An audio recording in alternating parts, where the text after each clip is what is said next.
Lesson 6 Fun with Give and Take.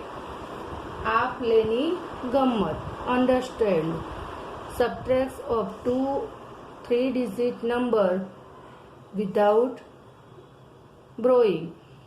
Subtract 653 minus 432. 3 ones minus 2 ones. Write 1 column in the answer. 5 tens minus 3 tens. Write 2 in tens column in the answer. 600 minus 400. Write 2 in hundreds column in the answer. એ જ રીતે question 1 subtract. આ બધા જ ઉપરની સમજૂતી પ્રમાણે કરો.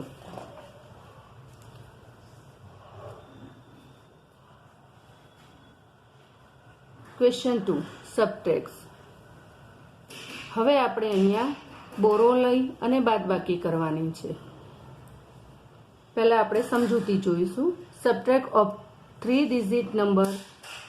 આપણે 3 આંકડાના બાદબાકી કરવાની છે અને બોરો ગુજરાતીમાં કહેશું વધી. તો આપણે અહીંયા એક્ઝામ્પલ જોઈશું. એક્ઝામ્પલમાં છે 763 માઇનસ 325. 3 once minus 5 once. તો 3 વન્સમાંથી 5 વન્સ માઇનસ થશે નહીં. તો આપણે બાજુમાં 10 પ્લેસમાંથી 1 બોરો લેશું.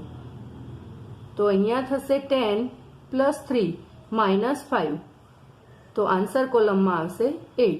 એ જ રીતે અહીંયા 1 બોરો લીધો એટલે અહીંયા વધશે 5. 5 માઇનસ 2. તો આન્સર કોલમમાં આવશે 3.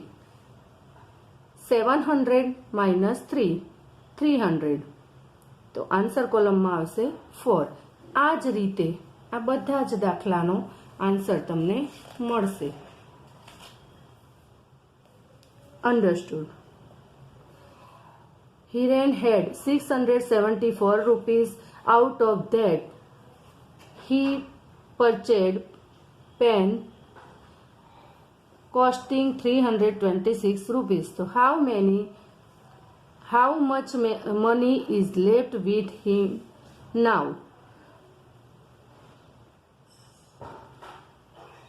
હિરેન પાસે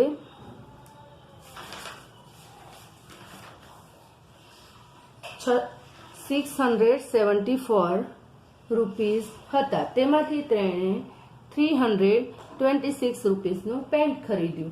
હવે હિરેન પાસે કેટલા રૂપિયા બાકી રહ્યા?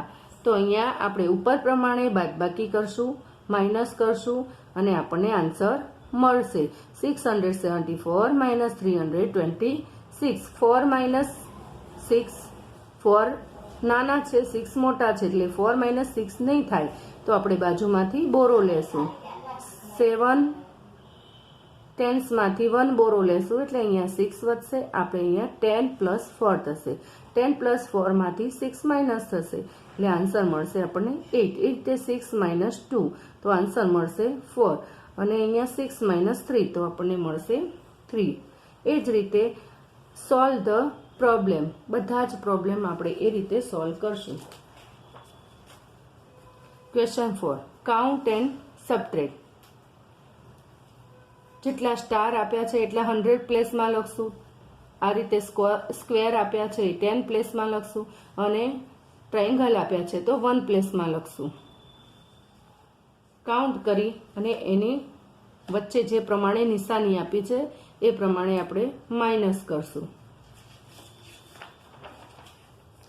Question 5.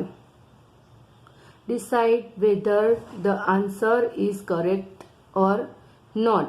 આપણે અહીંયા આપણો જવાબ સાચો છે કે ખોટો છે એ આપણે અહીંયા ચેક કરીશું, નક્કી કરીશું. 578 માઇનસ 236 તો 342 આન્સર આવશે. હવે આપણો જવાબ ચેક કરવા માટે 342 પ્લસ 236 કરશું તો આપણને ઉપરનો નંબર મળશે જે આપણો આન્સર સાચો છે એવું કમ્પ્લીટ કરે છે. એ જ રીતે આપણે બીજા દાખલા ચેક કરીશું. Question 6. Find in the empty space by adding subtracting as per example. આપણે એક્ઝામ્પલ જોશું. એ જ રીતે સરવાળા બાદબાકી કરી અને ખૂટતા સ્થાન પૂરશું. 90 માઇનસ 45 તો આવશે 45. 25 પ્લસ 45 તો 70 મળશે. એ જ રીતે 60 માઇનસ 25 તો આપણને મળશે 35. 35 પ્લસ 25 તો મળશે 60.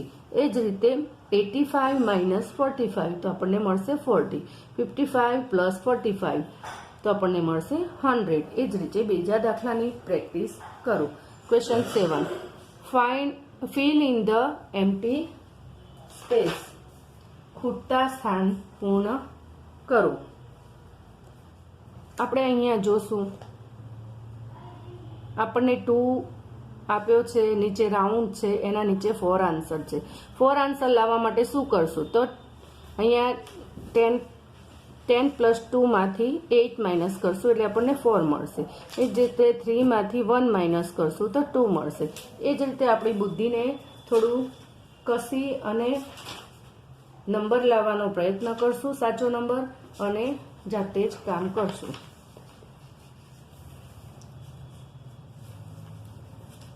Question 8. Add or subtract the number given on each postcard and replace the answer in the above given house number by. પોસ્ટકાર્ડના ઘરના નંબર સુધી પહોંચાડો. જે નંબર આવે તેના ઉપર ચોરસ કરો. Question 9. Write the missing number. 120, 140, 160. તો અહીંયા આપણે 20 પ્લસ કરશું એટલે અહીંયા મળશે આપણે 180. 180 માં 20 પ્લસ કરશું તો 200. એ રીતે 220. એ જ રીતે 890, 790, 690. આ ડિસ્કેન્ડિંગ ઓર્ડર છે. ડિસ્કેન્ડિંગ ઓર્ડરમાં 100 પ્લેસમાં ડિસ્કેન્ડિંગ થાય છે. તો આપણને અહીંયા મળ્યા 590, 490, 390. એ રીતે બીજા આપણે સમજશું અને લખશું. Question 10. Subtract as per example. અહીંયા આપણને એક્ઝામ્પલ આપ્યું છે. જુઓ, 57 માઇનસ 36 ઇક્વલ 21. તો અહીંયા 36 plus 4 equal 40. 40 plus 10 equal 50. 50 plus 7 equal 57. એ જ રીતે બીજું એક્ઝામ્પલ છે. 57 માઇનસ 36 ઇક્વલ 21.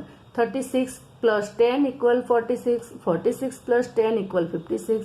56 plus 1 equal 57. એ જ રીતે આપણે બીજા દાખલા જાતે ગણીશું. Question 11. Sport item and their price are given below. Write the answer to the question on the basis. નીચે સ્પોર્ટ્સની દુકાનમાં મળતી વસ્તુઓ અને તેની કિંમત આપેલી છે. તેના આધારે પ્રશ્નોના જવાબ લખો. Which is the costest item? તો બોલ, basketball. Which is the cheapest item? તો બોલ. એ રીતે બીજા પ્રશ્નોના જવાબ આપો. Question 10. Item of a grocery shop and their price are given below. Put right for the correct statement and wrong for the wrong statement in the given. એક કરિયાણાની દુકાનમાં રહેલી વસ્તુઓ અને તેની કિંમતના આધારે નીચેના વિધાનોમાંથી સાચા વિધાન સામે આપેલ ખાનામાં ખરું કરો અને ખોટા વિધાન સામે આપેલ ખાનાની અંદર ખોટું કરો. Oil cost 60 rupees more than a packets of biscuit. એટલે કે બિસ્કિટના પેકેટ કરતાં તેના તેલના કેનની કિંમત 60 રૂપિયા વધારે છે. તો સાચું હોય તો સાચું અને ખોટું હોય તો ખોટું. Question 13. Construct question based and pictures and sentiment given below. નીચે આપેલા વાર્તા ચિત્રો અને વિધાનો પરથી વ્યવહારુ દાખલાના પ્રશ્નો બનાવો. In a bookstall, 328 books were sold from 570 books. એક બુક સ્ટોલમાં 570 બુકો હતી, તેમાંથી 328 બુકો વેચાયા. તો હવે કેટલી બુકો બાકી રહી? તો there were 570 books in a bookstall. Out of those 328 books were sold out. How many books remain in the bookstall now? એ જ રીતે બીજા દાખલાઓ કરો એક્ઝામ્પલ પ્રમાણે. Question 14. As soon in the example, arrange the number 1 to 7 in such a way that addition of 2 vertical columns and 2 horizontal rows became 9. ઉદાહરણ મુજબ 1 થી 7 સંખ્યાને એવી રીતે ગોઠવો કે જેથી ઊભા બે સ્તંભ અને આડી બે હારોળનો સરવાળો 9 થાય. Question 15. As soon in the example, arrange the number 1 to 8 in such a way that addition of 2 vertical column and 2 horizontal rows become 10. ઉદાહરણ મુજબ 1 to 8 સંખ્યાને એવી રીતે ગોઠવો કે જેથી ઊભા બે સ્તંભ અને આડી બે હારોળનો સરવાળો 10 થાય. Question 16. As soon in the example, arrange the number 1 to 9 in such a way that addition of vertical, horizontal and slanting rows become 15. ઉદાહરણ મુજબ 1 to 9 સંખ્યાને એવી રીતે ગોઠવો કે જેથી ઊભી અને આડી ત્રાસી હારોળનો સરવાળો 15 એટલે કે 15 થાય. હવે પછી લેટ્સ ડુ હોમવર્ક. આગળ ચાલેલા કોર્સ પ્રમાણે જાતે કરો. સબટ્રેક્ટ, તો આગળ આપણે શીખી ગયા એ રીતે બાદબાકી કરો. Question 2, solve the problem. આગળ શીખ્યા એ પ્રમાણે કોયડાનો ઉકેલ લાવો. એ જ રીતે ક્વેશ્ચન 3,